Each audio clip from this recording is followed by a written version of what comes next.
What happens when America's sweetheart sits down for what should be a friendly chat, only to face the most disrespectful host behavior ever caught on live television? It only took 35 seconds of pure arrogance for Jimmy Kimmel to destroy years of goodwill and send Jennifer Aniston walking off his set in disgust. The night started like any other late-night television appearance. Jennifer Aniston, beloved star of Friends and countless romantic comedies, had agreed to appear on Jimmy Kimmel Live to promote her latest project. She walked onto that stage with her usual grace and warmth, wearing a stunning black dress and her trademark smile that had won over millions of fans worldwide. But something felt different from the moment she sat down in that guest chair. Jimmy Kimmel, usually known for his playful banter and celebrity-friendly interviews, seemed oddly aggressive from the very first question. His usual charm was nowhere to be found, replaced by something much darker and more confrontational. "So, Jennifer," Jimmy began, leaning back in his chair with an uncomfortable smirk, "I have to ask about all these rumors swirling around Hollywood about you." Jennifer's smile faltered slightly, but she maintained her composure. "What rumors are those, Jimmy?" "Oh, come on. You know exactly what I'm talking about. The whole Brad Pitt situation, the Angelina Jolie drama. People are saying you're still not over it after all these years." The audience fell silent. This wasn't the lighthearted celebrity interview they had expected. Jennifer's face showed a flash of genuine hurt before she quickly recovered her professional demeanor. "Jimmy, I thought we were here to talk about my new film," she said calmly, trying to steer the conversation back to safer ground. But Jimmy wasn't having it. He leaned forward, his voice taking on a mocking tone. "Look, I get it. Nobody wants to talk about their personal failures on television, but isn't it time you faced the truth? Your marriage fell apart because you couldn't give Brad what he wanted." The studio audience gasped audibly. Several people in the front row looked genuinely shocked at what they were witnessing. Jennifer's publicist, sitting off to the side, looked horrified and started frantically gesturing to someone behind the cameras. Jennifer took a deep breath, her hands clasped tightly in her lap. "Jimmy, that's really inappropriate and honestly quite hurtful. I came here as your guest, and I expect to be treated with basic respect." "Respect?" Jimmy laughed, a harsh sound that echoed through the studio. "You want respect?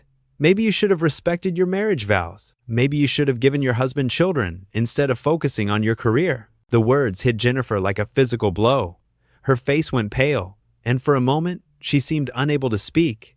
The audience was now completely silent, the tension in the room thick enough to cut with a knife. "I can't believe you just said that," Jennifer whispered, her voice barely audible through the microphone clipped to her dress. Jimmy, seemingly oblivious to the devastation he was causing, pressed on with his attack.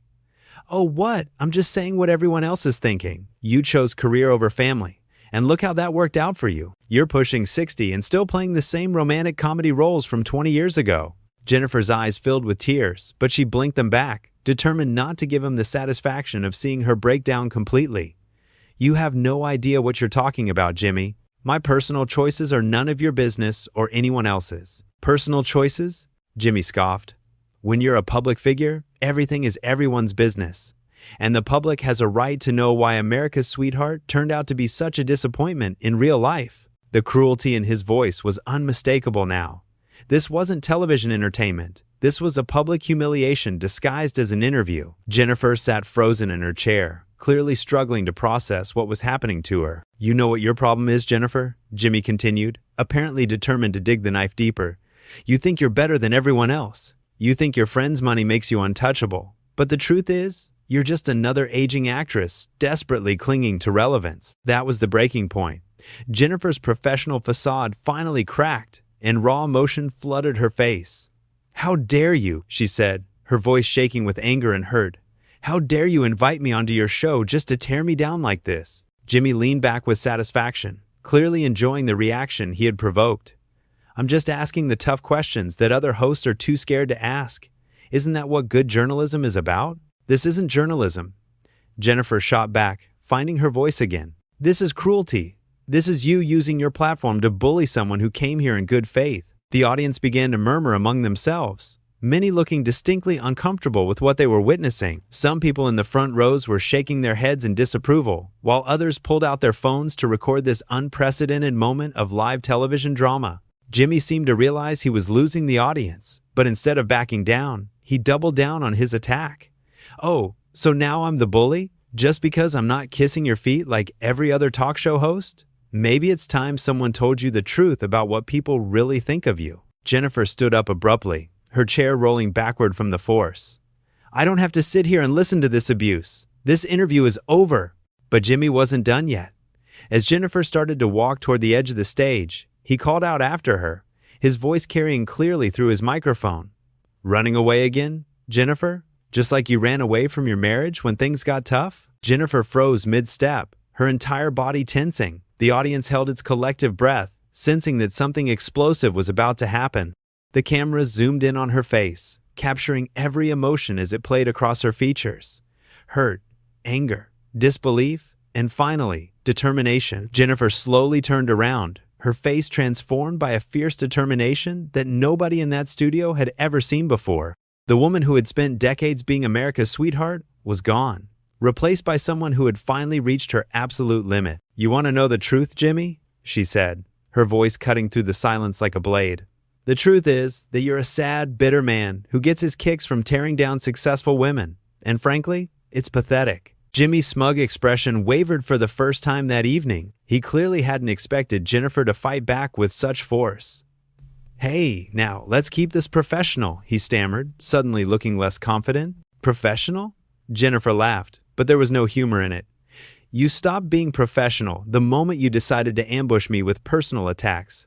You want to talk about my marriage? Fine, let's talk about yours." The color drained from Jimmy's face. He glanced nervously at the cameras, then back at Jennifer, who was now walking back toward his desk with purpose. "My marriage ended because two people grew apart," Jennifer continued, her voice growing stronger with each word.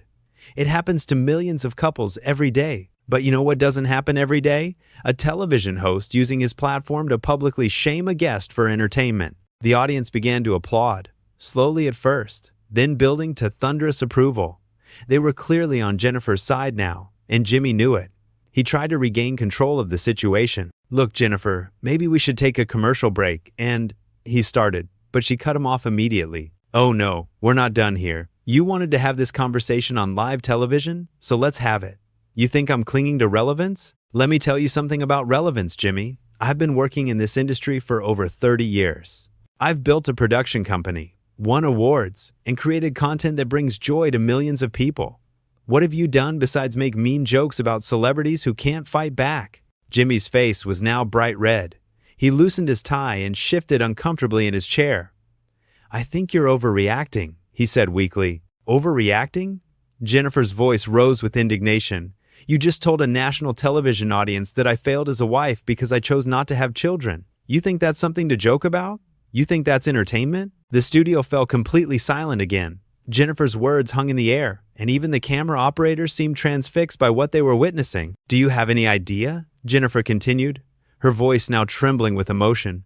"How many women struggle with fertility? How many women make difficult choices about their careers and families? How many women have to listen to people like you judge them for decisions that are none of your business?" Jimmy tried to interrupt, but Jennifer held up her hand, stopping him cold. "I'm not finished. You want to know why I never had children, Jimmy? It wasn't because I chose career over family. It was because I tried for years. I went through treatments. I experienced heartbreak that you couldn't possibly understand. But I've never talked about it publicly because it's private and painful and personal." The admission hit the studio like a thunderbolt. Several audience members were now openly crying, and even some of the crew members looked visibly moved. Jimmy sat frozen, clearly realizing the magnitude of his mistake. "And you?" Jennifer said, pointing directly at him. "You just used that pain as material for your monologue. You turned my most private struggles into a punchline for your amusement. That's not comedy, Jimmy. That's cruelty." Jimmy finally found his voice, but it came out as a whisper. "Jennifer, I had no idea. I'm sorry. You're sorry?" Jennifer's voice was incredulous. "You're sorry now? After you've humiliated me in front of millions of people? After you've reduced my entire life to tabloid gossip and cruel jokes?" She walked closer to his desk, her presence commanding the entire studio. "Let me tell you what you should be sorry about, Jimmy. You should be sorry that you've forgotten what it means to be a decent human being. You should be sorry that you've turned something as beautiful as late-night television into a platform for bullying. And you should be sorry that you've disappointed everyone who believed you were better than this." The audience erupted in applause again, many people now standing and cheering. Jimmy looked around desperately, as if searching for an escape route that didn't exist. "You know what the real tragedy is here?" Jennifer continued, her voice now calm but deadly serious. "It's that you had the opportunity to have a meaningful conversation with someone who's lived through real experiences, real challenges, real triumphs. Instead, you chose to be small. You chose to be petty. You chose to be cruel." Jimmy made one last desperate attempt to salvage the situation. "Jennifer, please, can we just start over? I think there was a misunderstanding." "A misunderstanding?" Jennifer's eyebrows shot up.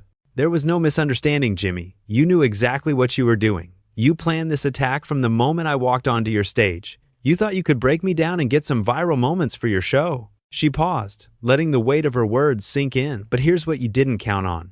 You didn't count on me fighting back. You didn't count on your audience seeing you for who you really are. And you didn't count on the fact that sometimes, when you try to destroy someone, you end up destroying yourself instead." The studio was electric with tension.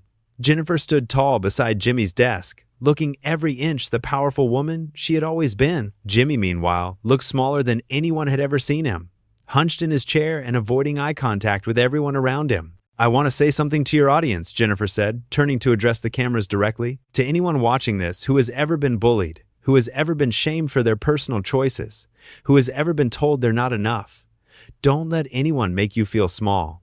Don't let anyone use your pain as entertainment. And don't let anyone tell you that your worth is determined by other people's expectations." The applause was deafening now. People in the audience were on their feet, cheering and wiping away tears.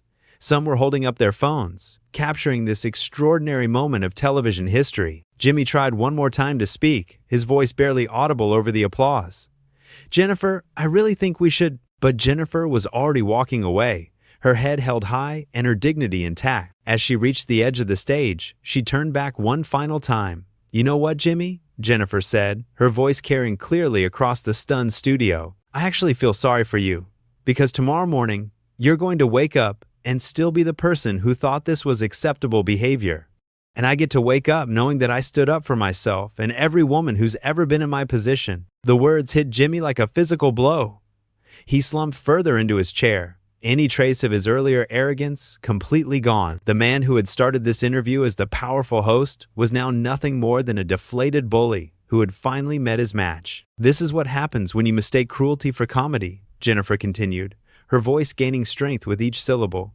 "This is what happens when you think being mean makes you interesting. You don't get to build your career on the pain of others and expect no consequences." Jimmy's hands were visibly shaking now. He reached for his water glass but knocked it over instead, sending liquid spilling across his desk. The spill seemed symbolic of his complete loss of control over the situation he had created. "I've been in this business for 30 years, Jennifer said, addressing not just Jimmy but the entire studio. "I've sat through hundreds of interviews with hosts who knew how to be funny without being cruel.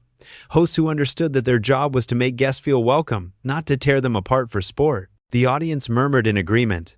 Many were nodding their heads, clearly thinking of other late-night hosts who managed to be entertaining without resorting to personal attacks. "But you, Jimmy, you decided that wasn't enough. You decided that real human decency was boring. You decided that my private pain was fair game for your entertainment. Well, congratulations. You got your entertainment. I hope it was worth it." Jimmy finally managed to speak, his voice cracking with emotion. "Jennifer, please, I never meant for it to go this far. I was just trying to—" "Trying to what?" Jennifer interrupted, her tone sharp as a knife. "Trying to hurt me? Because if that was your goal, you succeeded. But if you were trying to make good television, you failed spectacularly." She gestured toward the audience, who were still on their feet supporting her. "Look around you, Jimmy. Look at your own audience. They're not laughing at your jokes. They're not entertained by your cruelty. They're disgusted. They came here expecting to see Jennifer Aniston talk about her new project, and instead, they got to watch you attempt to humiliate a woman on live television." Jimmy's producer was now frantically gesturing from behind the cameras, clearly trying to signal for a commercial break, but Jimmy seemed paralyzed, unable to take control of his own show. "You want to know what's really sad about all this?" Jennifer asked, her voice softening slightly. "I actually used to respect you. I thought you were one of the good ones. I thought you understood that being a talk show host comes with responsibility. But tonight, you've shown everyone exactly who you really are." The studio was so quiet you could hear a pin drop. Every person in that room was hanging on Jennifer's every word, witnessing what would surely go down as one of the most powerful moments in television history. You've shown that you're willing to hurt people for ratings. You've shown that you think women are fair game for public humiliation. And you've shown that when someone fights back, you don't have the courage to own what you've done. Jimmy opened his mouth to respond, but no words came out. He looked like a man who had just realized the full scope of his mistake and found himself completely powerless to undo it. "I'm going to leave now," Jennifer announced, straightening her dress and checking her appearance one final time. "But before I go, I want to say something to every woman watching this. You don't have to accept this kind of treatment. You don't have to smile and take abuse just because someone has a microphone and a platform." The audience began applauding again, a slow, respectful clap that built into thunderous approval. Your choices about marriage, about children, about career, about anything are yours to make. Don't let anyone shame you for living your life on your own terms. Don't let anyone use your struggles as entertainment, and don't let anyone convince you that being cruel is the same as being funny. With that, Jennifer walked toward the stage exit with her head held high and her dignity completely intact. But just before she reached the stairs, she paused and turned back one final time. "Oh, and Jimmy," she called out, her voice carrying clearly through her microphone. "Next time you want to interview someone about their personal failures, maybe start with your own." The audience erupted. People were cheering, whistling, and giving Jennifer a standing ovation that seemed to go on forever. Camera operators rushed to capture every angle of her triumphant exit as she disappeared backstage, leaving Jimmy sitting alone at his desk in complete devastation. Jimmy stared after her, his face pale and his hands trembling. The confident, smirking host who had started this interview was gone, replaced by a man who clearly understood that he had just made the biggest mistake of his career. He looked out at his audience, searching for some sign of support, but found only disappointed faces staring back at him. These were people who had come to his show as fans, and he had managed to turn them all against him in the span of a single interview. "We'll be right back after this commercial break," Jimmy mumbled into his microphone, but his voice was so quiet and shaky that most people couldn't even hear him. The stage manager finally called for a commercial break, and the studio lights dimmed slightly, but the audience remained on their feet, many of them still applauding Jennifer's powerful words, even though she was no longer on stage. Jimmy sat alone at his desk, staring at the spilled water and scattered papers, looking like a man who had just watched his entire world collapse around him. The silence from his desk was deafening, especially compared to the energy and power that Jennifer had brought to that same stage just moments before. In those final moments before the camera stopped rolling, Jimmy looked directly into the main camera lens. For just a second, viewers at home could see something that looked almost like regret in his eyes, but it was too little, too late. Jennifer Aniston had walked onto that stage as a guest, but she left as something much more powerful. A woman who had refused to be broken, who had stood up to a bully, and who had shown millions of viewers what real strength looks like. The interview was over, but the impact would last forever.